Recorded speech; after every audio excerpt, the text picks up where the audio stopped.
I'm Irish. Welcome back, friends and fiends, and I sincerely hope that you're having a wonderful St. Patty's Day.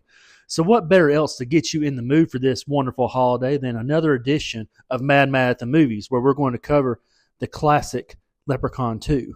Now, I know that classic may be a stretch, but this is my personal favorite of the Leprechaun series. With that being said, I know the quality of this series is lacking as to other horror franchises such as Nightmare on Elm Street, Friday the 13th, Halloween, or even Texas Chainsaw Massacre. Now, the quality of this franchise may be suspect from film to film, but I really do enjoy this one as a more of like a goofy approach to the Leprechaun movies that actually has a pretty decent story and a fantastic cast. As usual, you have Warwick Davis returning as the Leprechaun.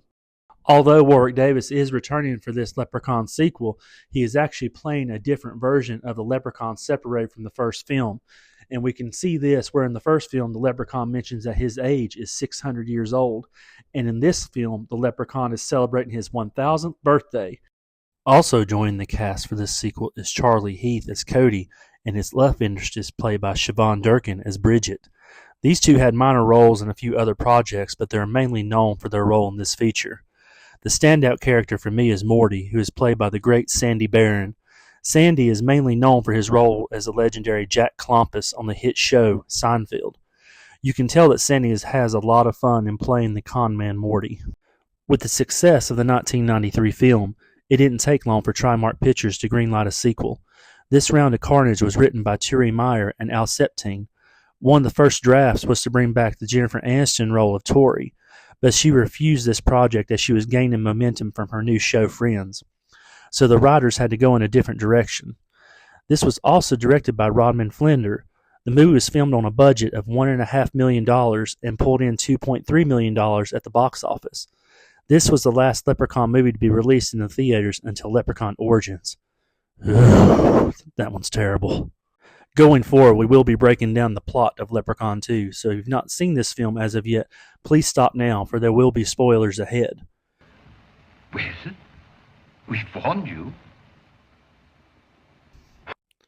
The film begins on the Leprechaun's 1000th birthday in the year 994. We see William O'Day attempting to free himself from being a slave to the Leprechaun. The Leprechaun then makes a deal with him that he'll set him free once he marries his bride. To O'Day's horror, he discovers that he is intending to marry his daughter. O'Day then saves his daughter's life by uttering the words, "God bless you," after her third sneeze, which foils the Leprechaun's plans. The Leprechaun then vows to O'Day that he will marry his offspring on his next 1000th birthday. It's also important to point out in this scene that the Leprechaun starts rhyming for the first time. I wonder if he would be a good rapper. I come from the land of the Irish Spring. Dublin's the place where I learned my thing. From the Emerald Isle to your place in the hood, I'm the man of green, come to do no good. Stop it! Stop it! Stop it! Rapper. We are now in L.A. in the year of our Lord, 1994. We are introduced to Cody and Bridget. Cody now works for his Uncle Mortimer at his Shady Dark Side tour. Cody has promised Bridget a date night, however he has to put his plans on hold once he sees that Morty is too drunk to run the tour. Bridget becomes increasingly annoyed as the tour goes on, and things come to a head when they get to the bathroom stop at their local go-kart track. It's there that Bridget decides to leave Cody to the tour while she hangs out with Ian. You can tell that Ian is more than willing to trade places with Cody. Meanwhile, at a previous stop from the tour, at Houdini's mansion, a homeless man is attacked by our favorite little green goblin. This is when we were first introduced to our Leprechaun's new fetish. In the first film, he was only possessive over his gold. In this film, he will attack anyone who tries to steal his gold or is in possession of gold themselves. This unlucky homeless man happens to smile and the Leprechaun catches a glimmer in his teeth. He then proceeds to tie up the old man and rip out his gold tooth. Cody gets himself arrested when he becomes frustrated with the customers on the tour. Morty then has to come and bail him out at the local police station. While there, the homeless man shows up to warn everyone that he was attacked by a leprechaun at the old Houdini mansion. We then transition back to Ian and Bridget. They go back to Bridget's house where Ian tries to make her pay up for the night of festivities. Bridget gives him a slug in the gut and then retreats to her house. The leprechaun does not like the fact that Ian made a pass at his future bride, so he poses as Bridget to seduce Ian into the garage. Ian is killed when he mistakes a set of turbofans as Bridget's, How do I put this delicately? Hooters, Hooters, Hooters. Cody arrives on the scene to make up with Bridget by bringing her a bouquet of roses with a green flower on top. The leprechaun is hiding in the house and begins to make Bridget sneeze. She sneezes once. She sneezes twice. She'll sneeze right when she sneezes twice. Cody is unable to say the magic words due to the leprechaun trying to choke him out with a phone cord. The leprechaun then vanishes with Bridget, but he did not notice that he lost a gold shilling during the struggle. Once the leprechaun discovers that he is missing his gold, he loses his mind and soon returns to the surface, leaving Bridget to try and find a way to escape, but she soon finds out that a leprechaun's home is full of surprises. Cody makes his way back to his apartment where he is warned by Morty to go around back because the cops are looking for him. They have discovered Ian's body and know that Bridget is missing, so that makes him prime suspect number 1.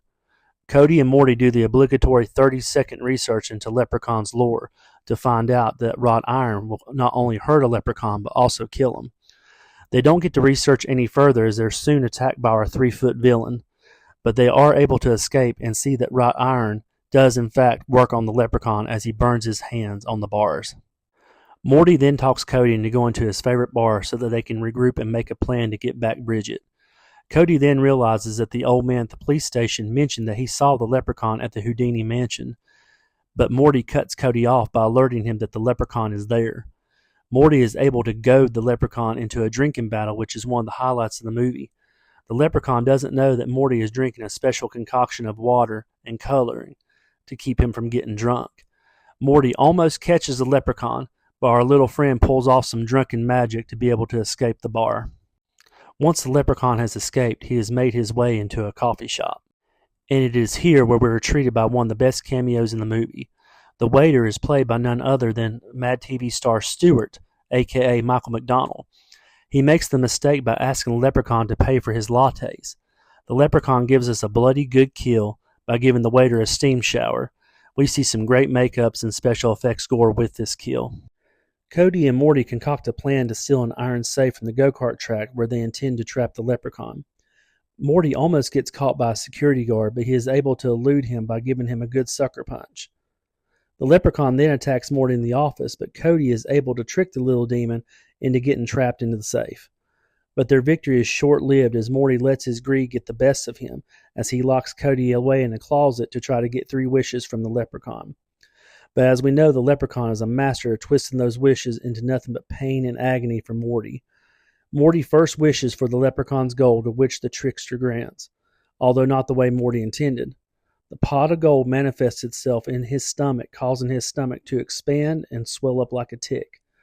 Of course, Morty then uses his second wish to wish the leprechaun out of the safe, and then Morty has to use his third and final wish to ask for that pot of gold to be removed from his stomach. So, of course, the leprechaun grants his final wish by cutting open his stomach and ripping the pot of gold out, thus killing off our favorite character. The security guard awakes from his dirt nap and tries to arrest Cody for Morty's murder. But luckily for Cody, and very unlucky for the security guard, the leprechaun appears in his own custom go-kart where he proceeds to add vehicular manslaughter to his resume. The leprechaun then tries to make this into a twin killing, but we see a miracle of modern science as the go-kart goes right through Cody. This is when Cody realizes that as long as he has the gold shilling, the leprechaun cannot hurt him. Cody then goes to the mansion and finds the leprechaun's lair. From here, Cody and Bridget make multiple attempts to navigate the halls to find a way out. Soon they are separated, but luckily not for long. Bridget finds Cody and tells him to give the leprechaun the gold shilling, and the leprechaun will leave him alone. When Cody agrees and gives her the coin, Bridget then begins laughing in the leprechaun's voice. From there, Bridget turns back into the leprechaun, and he tells Cody that they have lost. It's at this time that the real Bridget reappears just in time to see the leprechaun kill her boyfriend. When she sees Cody laying on the ground, she comes to the realization that she is not getting out of this underground prison.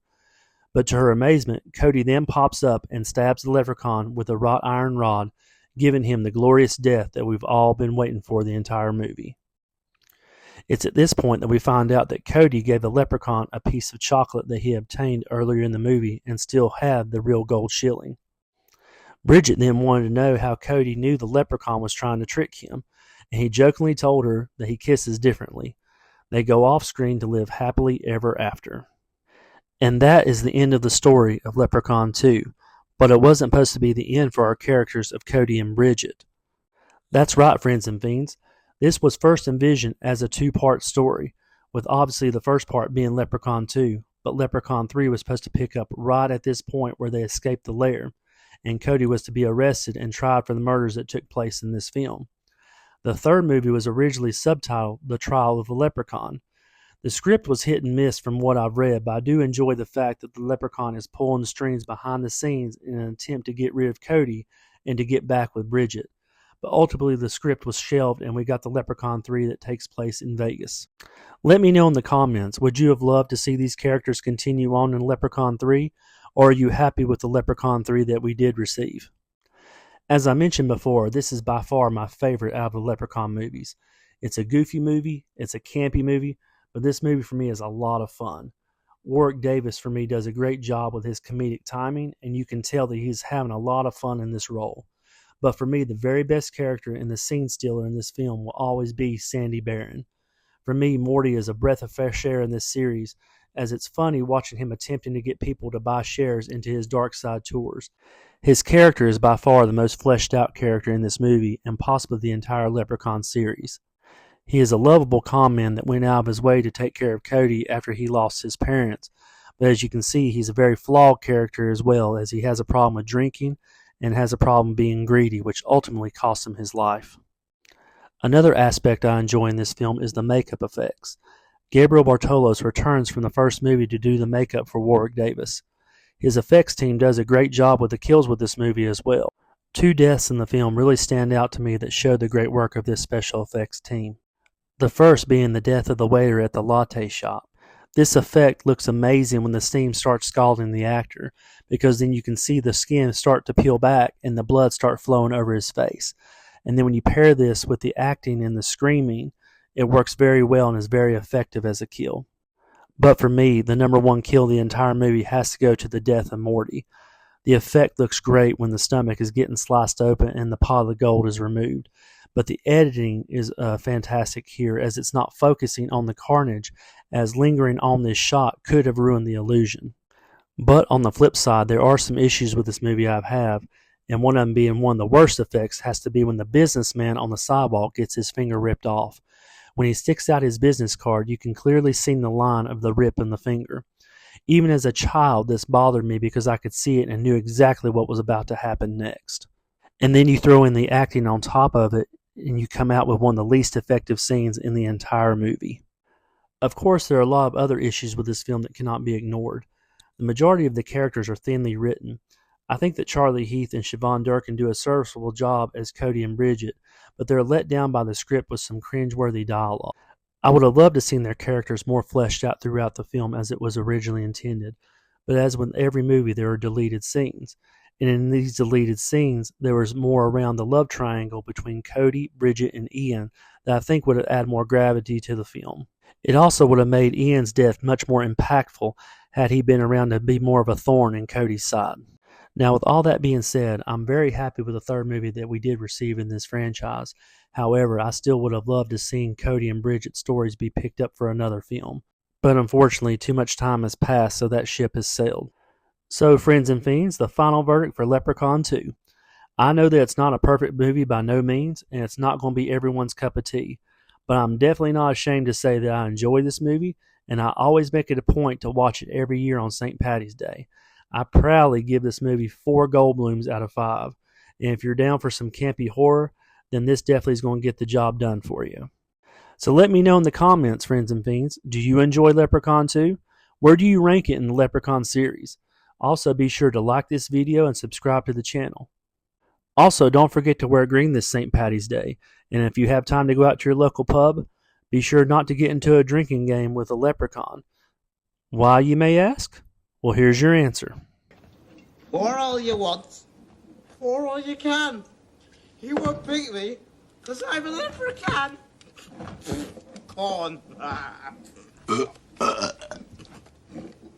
You made it to the end of the video, friends and fiends. Be sure to like and subscribe to the channel.